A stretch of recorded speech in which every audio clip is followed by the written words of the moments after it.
Oh, hey there. Come on in. We're just about to start.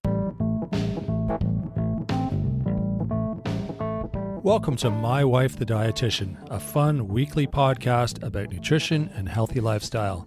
I'm Rob, and together with my wife Sandra, we invite you to join us on this informative and entertaining journey through the complex world of healthy eating.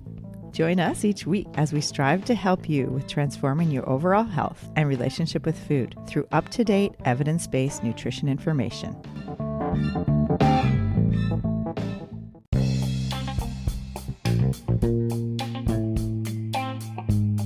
Does a plant-based diet mean no animal products at all? Or is it plant-focused eating?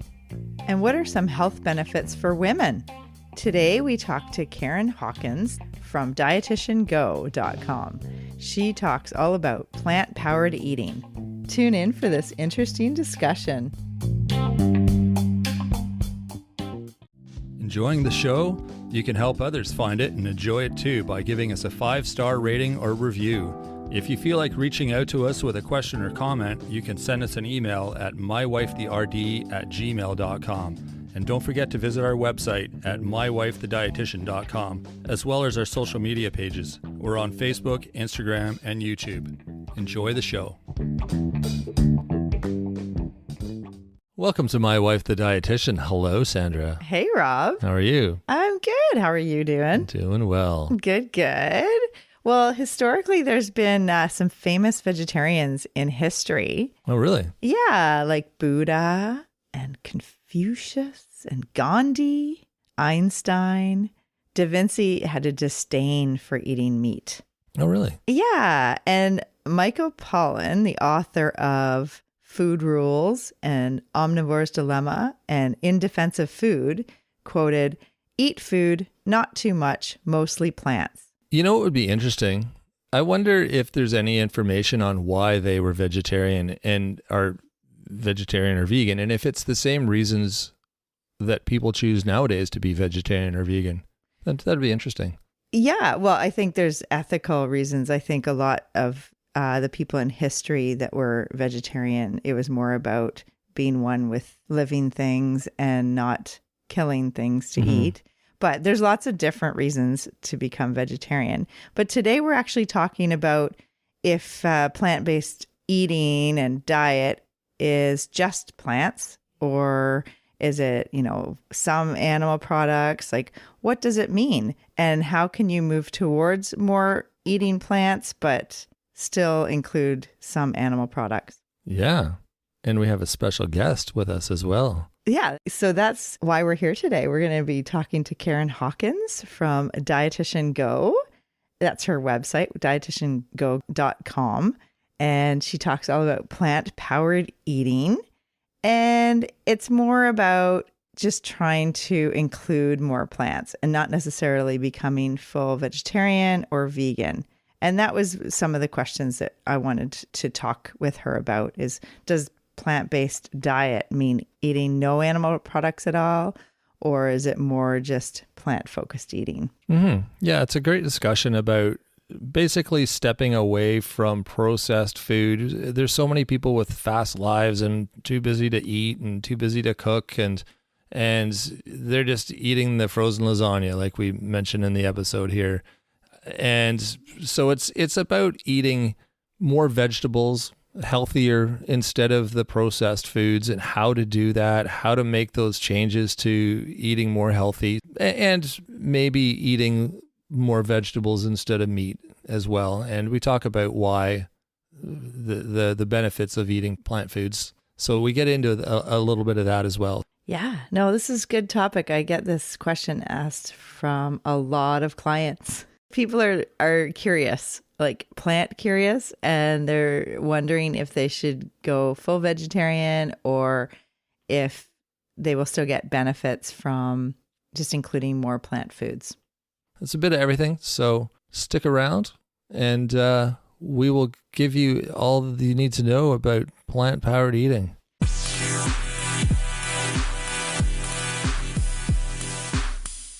We have Karen Hawkins, dietitiango.com, on the interview today. And Karen, thank you so much for joining Rob and I with this interview and discussion. And could you tell the listeners what you do in your work and who you help with your clients? Yes, thank you, Sandra. I just want to say thank you for having me here today. I'm really excited to talk with you and share about my business and what I'm trying to do in the world. I really appreciate it. My focus is to work with active women over the age of 50 or around there that are interested in increasing their intake of plant foods in their diet. And so I do work with several women that are right now are trying to lose weight and try to eat more vegetables in their busy life. That's really my biggest focus at this point. And I do enjoy working with them. They bring a lot of challenging life situations that they share, and they always have really good questions and information to share as well. So, oh, that's great. It sounds like a learning experience for you as well. Hey, it's amazing how much you can learn from just talking to other people and sort of hearing what their issues are. And it makes you think, of things maybe you haven't thought about before. So that's great to hear that you're getting something from it too. yes, definitely. I think I learned just as much as they probably learned from working with me. And it's a lot of fun to do. Oh, I bet. Yeah, I bet. Totally. Yeah. And I noticed in your background also that you have a lot of experience as an Army Reserve dietitian for years with the Department of Defense. And that's really cool, that angle and having that experience just with counseling with people and helping with sales and marketing. And yeah, it sounds like you have quite the diverse background of dietetics. Yes, I have had a lot of experience across a lot of different areas.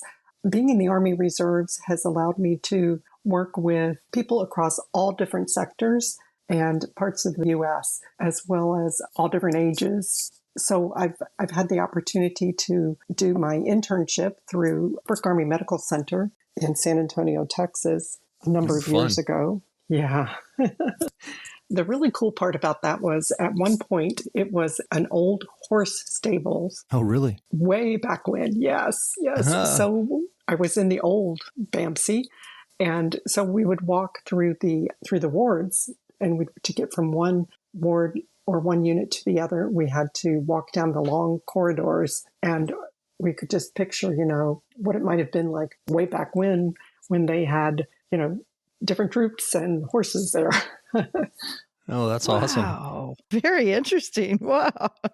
Yeah. It's a unique setting for an internship, that's for sure.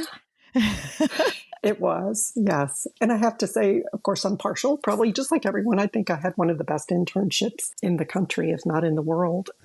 We had, educators from all over, and we got a lot of really good training in both clinical and medical nutrition therapy, as well as food service management in the Army side of the world. Oh, that's wow, that sounds awesome. well-rounded. Yeah, that's amazing. Yeah, and I like that you actually personally you train for marathons, and you do not that I was just thinking of not just your work and professional life, but you live practice what you preach in terms of moving and exercise and eating well and plant powered eating is your mantra, eh? Like I noticed that on your website is you focus on plant powered eating and helping people live their best life with kind of more plant based, not necessarily vegetarian, but more plant focused eating. And that's kind of what we're going to be talking about today. Yes, I would say that my interest or my area of expertise came out of actually when I was working with people over the years that were, had chronic diseases or needed to lose weight, and realizing that the focus on eating more fruits and vegetables and increasing the intake of plants in the diet was a critical component of helping people reach their goals. And many years ago, I was really, as many of us were, more than 20 years ago, probably, I started to study it. And I realized that I wanted to get my doctorate in teaching people to eat more fruits and vegetables through doing education. So my area of interest, that's really where it began, and just kind of grown from there with working with people across all age groups to increase their intake of plants. Oh my goodness. Well, yeah, I love that your focus is on kind of more plant focused eating. We did have an interview with Scott Fickerson, episode 48 on vegan for runners. And Scott helped to show that you can, as you do, plant fueled exercise and training. And yeah, it's really interesting to see that. And looking through the ages, like you think of all the vegetarians in the past, like Einstein and Buddha and Confucius and Gandhi and Da Vinci and Michael Pollan, who wrote the book. He says, "Eat food, not too much, mostly plants." So I love that. So I think, working with clients and being in practice, you and me for so long, I see the same thing as you in terms of people that have chronic disease. It's the one area where it's a struggle, and it's hard for people to increase the amount of vegetables in their daily eating and fruits. It's like the whole grains and the plant foods, basically. And a lot of what we see, from eating ultra processed foods or, too much of the plate being, animal products and processed foods, and we're not getting the plants and the vegetables and fruits. This really leads to chronic disease like diabetes and heart disease, and eventually, dementia and other things. So that's what we do with this podcast. Is we're on a mission to get people to eating more beans and trying to get more, a diversity of plants in their diet. So I love that this is partly what you are focused on too with your plant-powered eating. And that's why I really wanted to talk to you. And I have a few questions. The first question is, does plant-based diet mean no animal products at all? Or is it more plant-focused eating? And what are some of those health benefits for women? Really good question. Plant-based eating, to me, what I've learned over the years is that to work with people and to help them to make changes in their life, it's usually better to do things gradually because it's not as much of a shock to them.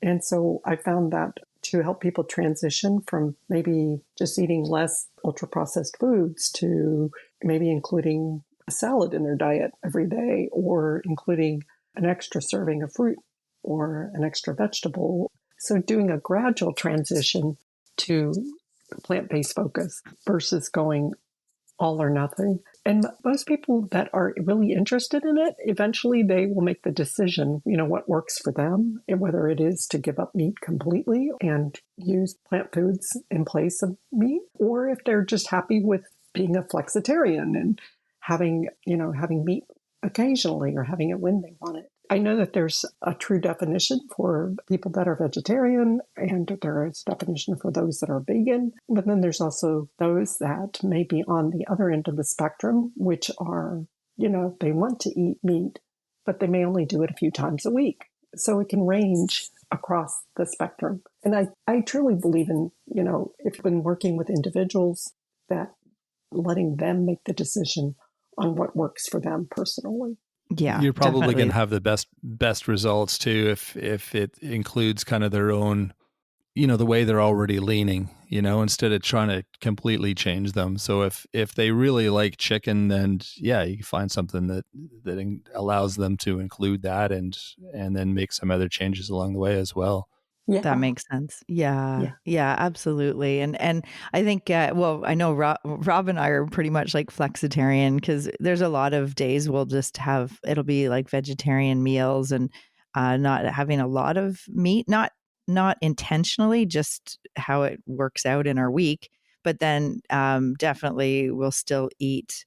We include fish a lot. We eat chicken and meat sometimes. So, beef and pork. We're kind of like omnivore, but not like a big focus on that. But yeah, and I think it's, we see all different continuum, like the carnivore diet. We did a whole episode on that recently, and just, like what works for different people. But there's definitely, I know that it seems like there's health benefits for men and women to basically increase the amount of vegetables in the diet, especially in terms of all of those antioxidants and polyphenols and the fiber and all those good things. So I definitely think there's benefits to kind of leaning more in terms of the ratio, the plate ratio, like more of the plant foods and vegetables.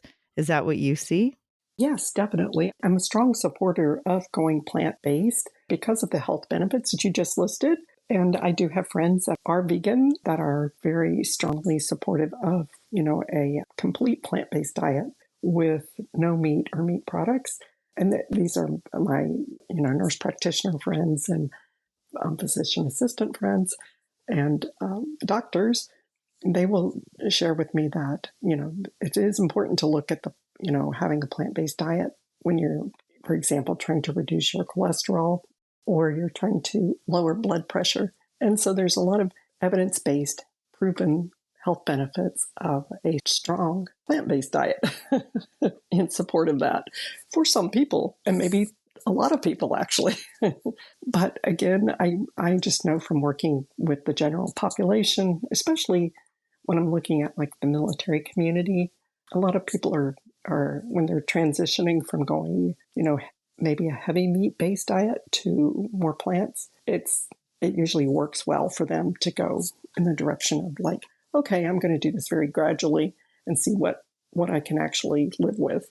Yeah, I like that. I like the idea of adding like one extra vegetable in a day, kind of like that as a goal for the next week or two, just to see how that changes their intake of other foods. Like if maybe they're not going to eat as much of the, the chips or like the ultra processed foods, if they have a little bit more vegetables that they're, chewing through at lunch, it kind of helps with the just digestion and just helps with good nutritional quality and fiber and all of those good things, eh? Yes.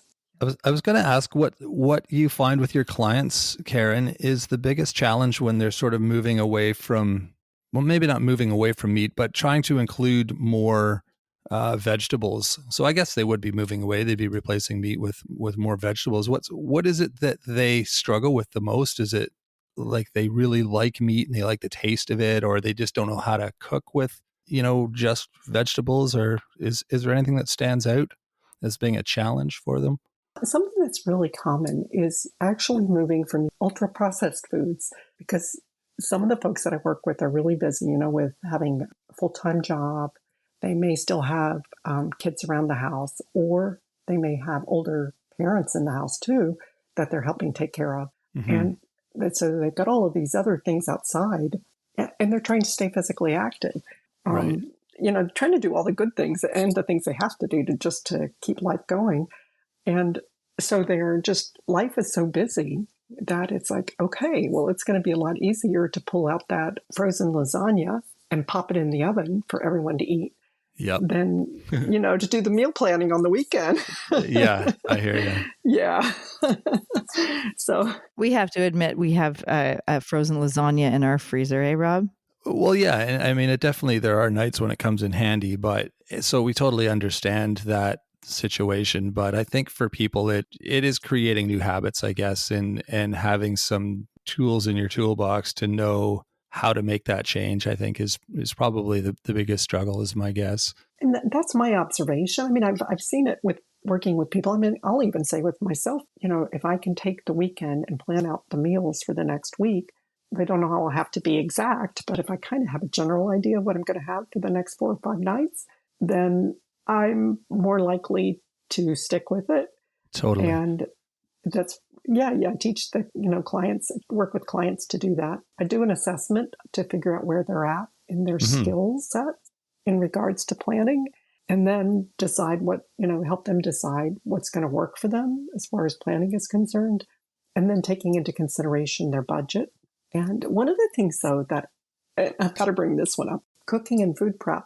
Here in the U.S., a lot of us don't know how to cook, or if we did learn how to cook, where did we learn how to cook? Well, it was probably from a parent and maybe our mother, maybe our grandmother.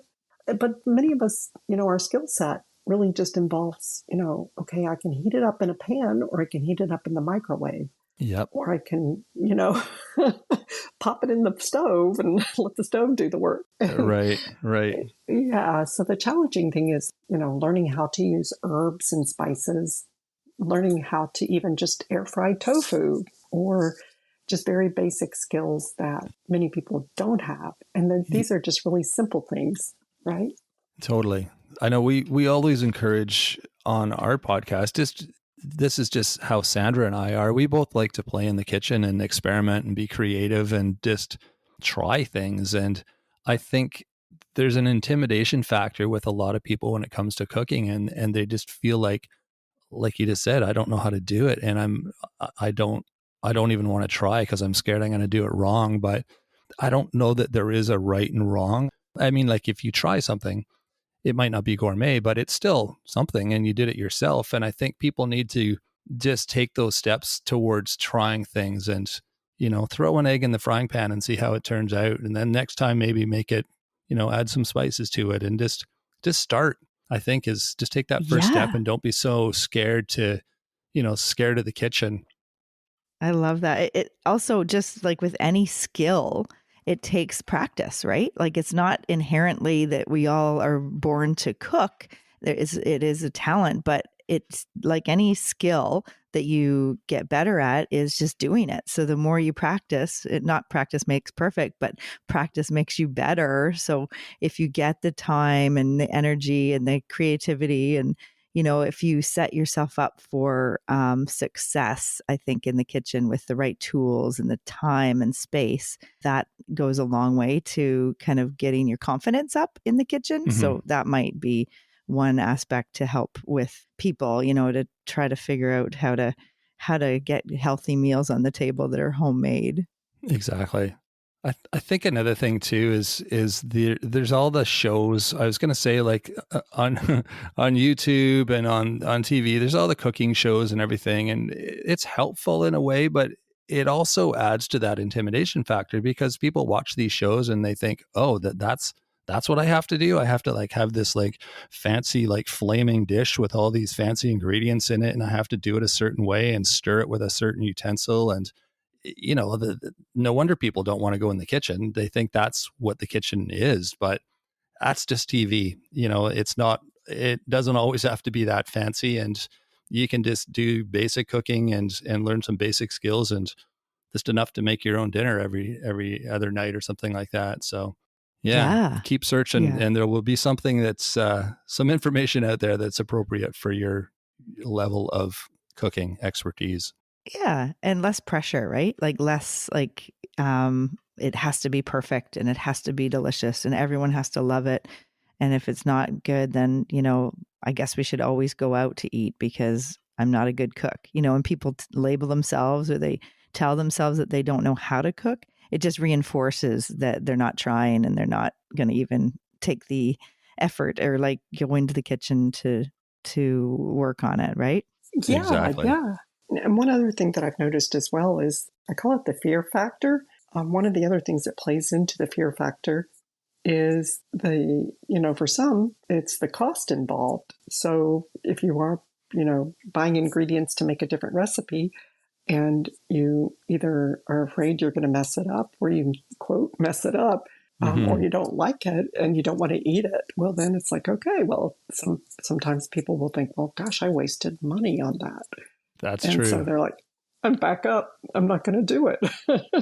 Right. Just, I mean, it's like, okay, well, you either have the frozen lasagna or you make this recipe that you found in your class that you just took.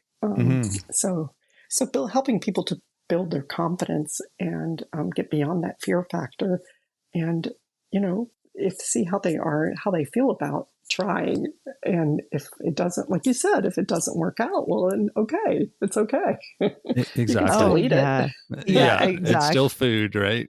Yeah. And I've done with some clients, like you start where they're at. So if frozen lasagna is kind of where they're at, like I'll say, how about like maybe put some vegetables, like extra vegetables on the lasagna, or maybe roast some peppers or roast something in the oven with it, and then add them with the meal so that you're getting more vegetables. You're still having the lasagna, but it's just, you're making it a bit more healthy. Like the same with like Kraft Dinner or mac and cheese. You can, add peas or broccoli or can of tuna and like just make it a little bit more nutritionally Yes. dense and good. And then, just that kind of move them in the direction.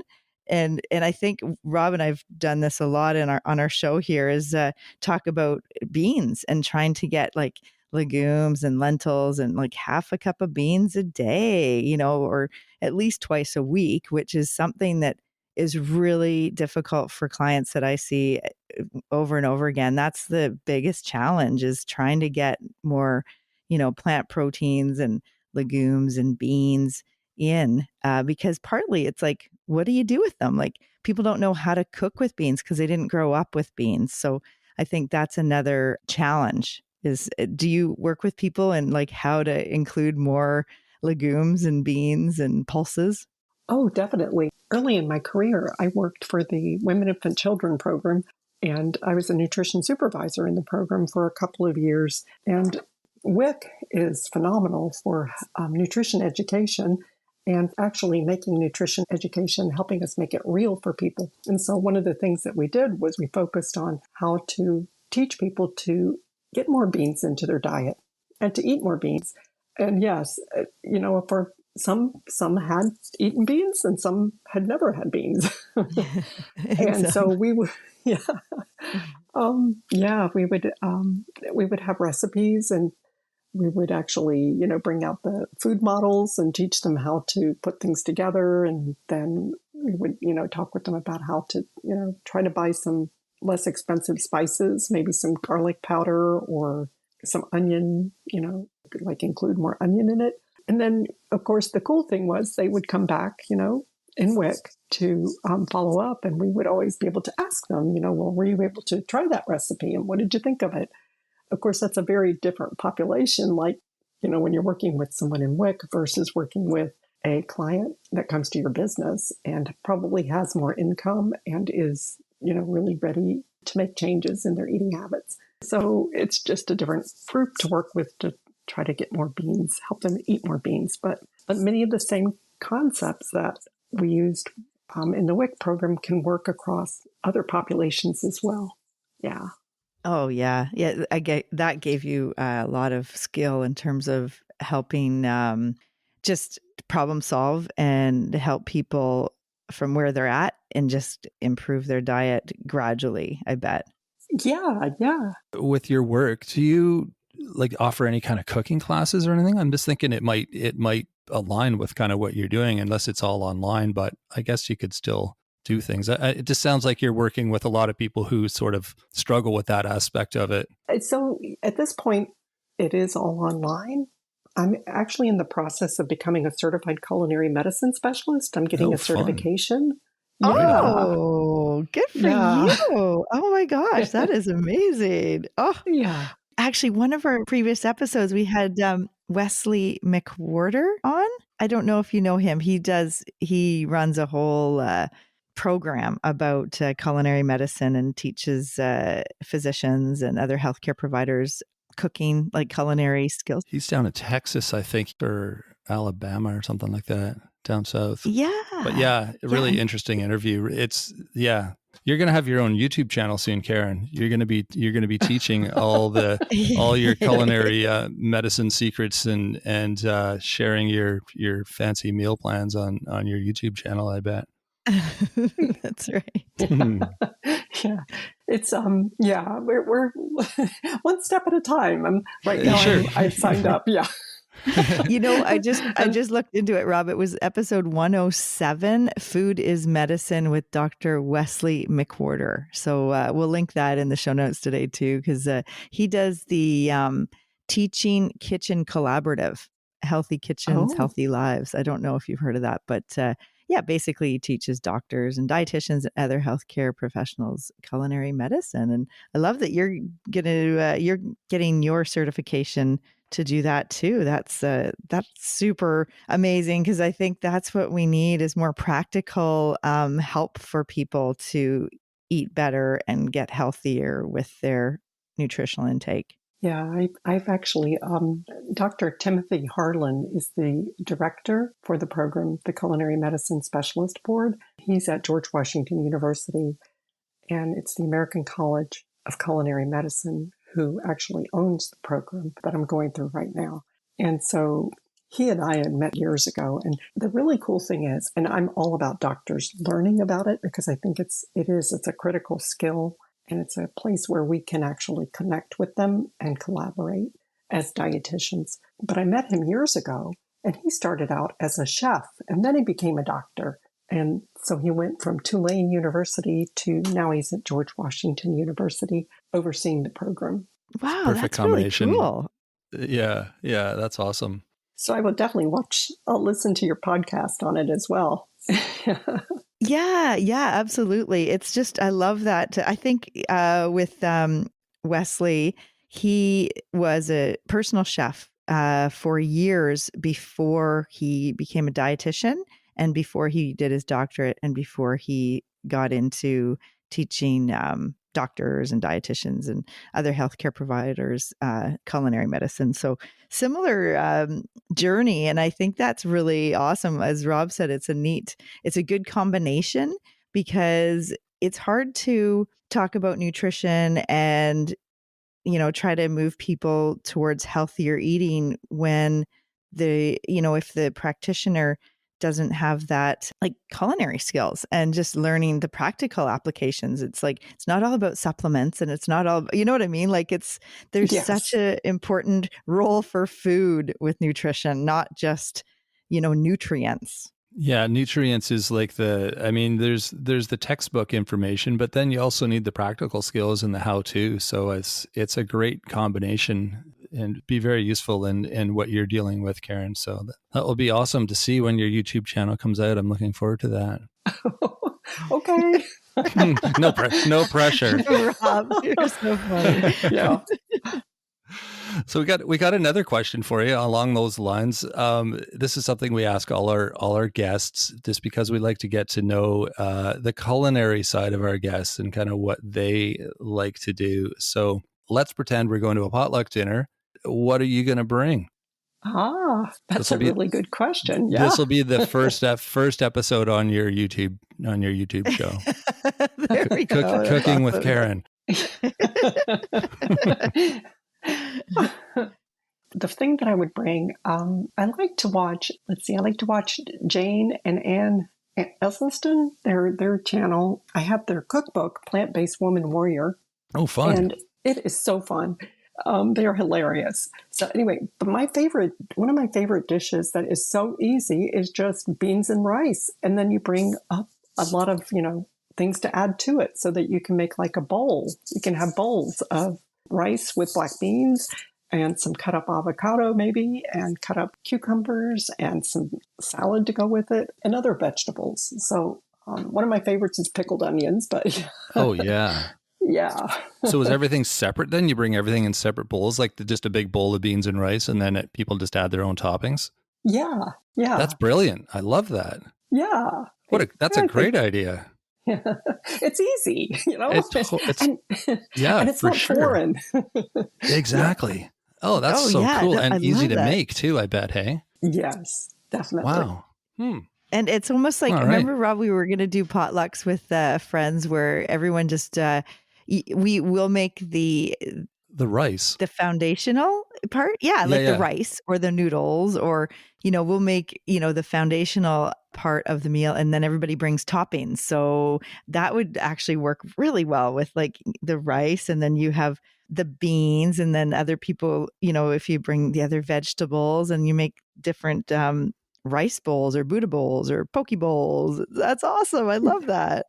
It'd work well for tacos too. Like, it reminds me of going to Mexico, and you order whatever your taco is, and they just give you a tortilla with like shrimp on it or chicken or whatever. And then you go to the little salad bar thing with all the toppings, and you dress it however you want. And I love that because then I have the choice of what and how much, which is great. Yeah. I love that idea, Karen. That's, you're onto something. Yeah. And I just looked up the Jane Esselstyn, the plant-based woman warrior. Live fierce, stay bold, eat delicious. Or there's another one, the Prevent and Reverse Heart Disease Cookbook.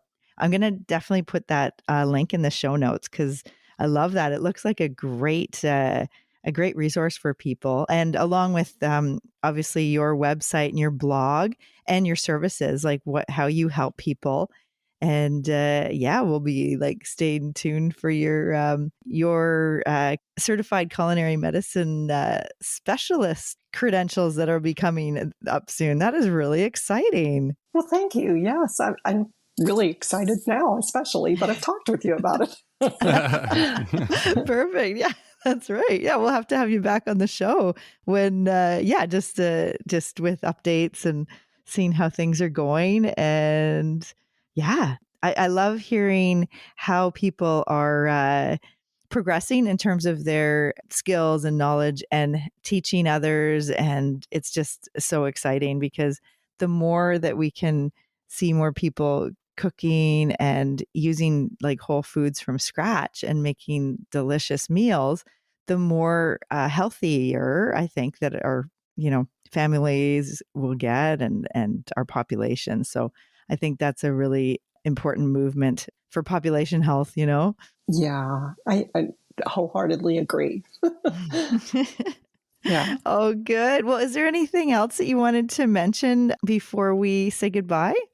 I think we've covered a lot today, so I really appreciate it. I'm sure I could say a lot more, but I think that I just want to say thanks. Yeah, that was awesome. Our pleasure. It was so fun talking. And we'll definitely have all the links in the show notes today. And yeah, thanks so much for taking the time out of your life and your busy schedule to meet with us here for the interview. You're welcome. Yes. Awesome, Karen. Well, all the best, and we'll follow your journey. We'll look for you on YouTube. Great. I'm just teasing thanks, you. You know Karen. that, right? Right on. Now Well, you've got the wheels turning. Yeah. Hey, there totally. we go. Planted a seed. Set up That's all good. whole studio in your kitchen, right? Your family will love you. Yeah, right. Yeah, definitely. All right. Well, take care. We'll talk again soon. Thanks again for joining us. You're welcome. Thank you. Okay. Thank you. Well, that was great. I really appreciate Karen coming on today, and we got to have some practical strategies to help people with including more vegetables in their diet, and it's good, eh? Yeah, it's not a new message for us. I mean, we're plugging vegetables all the time, and it's really cool to see someone who's made that their niche, helping people, because it is challenging making change, and especially when it comes to diet, there's a lot of different ideas out there. So it's great that she's able to sit down with people and sort of walk them through how to eat healthy, how to include more plants, and just in a healthy way. Yeah. And I know many people are, just have those frozen meals for the most nights of the week because they're so busy and they haven't thought ahead. So the frozen lasagna or pizza or whatever, but you could always make those meals a little healthier by, roasting some vegetables and adding them on, or just adding a salad or other tips like that. So we got into that, and it was a good reminder. Exactly. So take-home messages, meal planning. I think we've discussed that before too, so it was good to hear that again. Eat your veggies. Eat more veggies. Try to include more veggies. More whole foods, less ultra-processed foods. Yeah. And I really like Michael Pollan's quote, eat food, not too much, mostly plants, as a good reminder. Yeah, it's pretty simple, but totally bang on. So there you go. That is it for this week. If you want more information on Karen, she's at, her website is dietitiango.com. So check that out. And maybe look for her YouTube page one of these days too. I think we planted a seed, so it'll be interesting to see if that planted a seed. That'll grow. Plant-powered eating, so planted a seed for her YouTube, right? Yeah. So we'll have all her contact information in the show notes, so you can check that out. Don't forget to visit our website. We've got lots of stuff happening there. You can sign up for the newsletter as well, our weekly newsletter that's been going out for quite a few months now, I think. So that's quite popular. So that's free to sign up for. You can also check us out on Facebook, Instagram, and YouTube. You can message us through those. You can leave comments on there, get in touch with us. We love hearing your feedback, ideas for the show, all those sorts of things. So feel free to reach out. You can also email us. Our email is mywifetherd@gmail.com. And the website is mywifethedietitian.com. Is that the social media handles too? They're all under My Wife the Dietitian. Yeah, everything. We didn't change it up. So makes life easy. If you can rate and review the show too, that is super helpful to us. And share with a friend or a stranger or your neighbor or the bus driver, whoever you think might benefit from being healthy, which is everybody. So yeah, share away. We would definitely appreciate it. All right, so we will be back Wednesday with Nutrition Nuggets. And that is it for now. Have a great week, everyone. Thanks for joining us today on My Wife the Dietitian. If you like what you heard, don't be shy. Leave us a comment or review, and be sure to share our podcast with your friends. If you'd like to hear more, hit that subscribe button. You can also follow us on our social media pages for updates, episode trailers, and other odds and ends. For more info and links on what we discussed on today's episode, check the show notes.